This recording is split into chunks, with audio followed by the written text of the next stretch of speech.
Tai Chi qədim Çində özünü müdafiə və döyüş sənəti olaraq başlasa da zamanla sağlamlıq üçün edilən hərəkətli meditasiya formasına çevrilmişdi.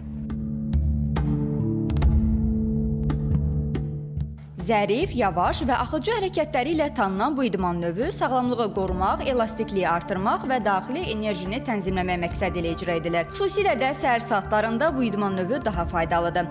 Maraq isə kifayət qədərdir. Gün ərzində özünü şox, gömraq hiss edirsən, xoş təsir bağışlayır. Tai Chi mənim üçün çox vacibdir, çünki bu sağlam üçün yaxşıdır, stres azaltmaq üçün.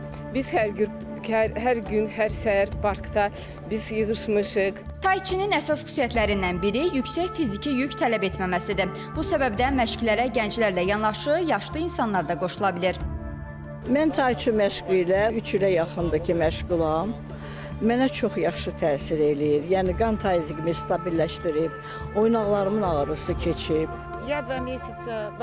Bir müddət səhhətimlə bağlı problem yaşadım və reabilitasiyaya ehtiyac yarandı. İndi isə bərpa mərhələsindəyəm. Bu məşqlərdəki yumşaq və axıcı hərəkətlər məhz orqanizmin ehtiyac duyduğu fəaliyyət növüdür.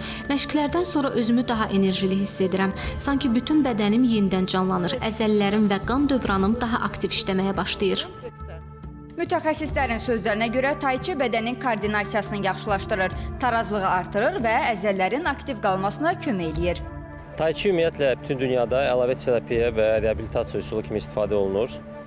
Hər yaşa uyğundur və ancaq yaşlı insanlar üçün yox, həmçinin biznes adamları, ofis əməkdaşları məşğuldurlar. Niyə? Çünki ofisdə böyük informasiya axınında bizə konsentrasiya və səbir lazımdır. Məsələn, şəkər xəstələri deyirlər ki, o şəkərlə əlaqədar simptomlar daha da azalıb.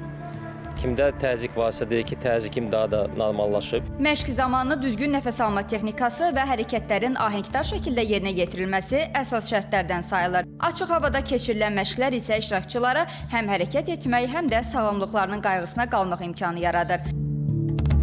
Jale Gözalova, Zaur Həşimov, Teli Səhər.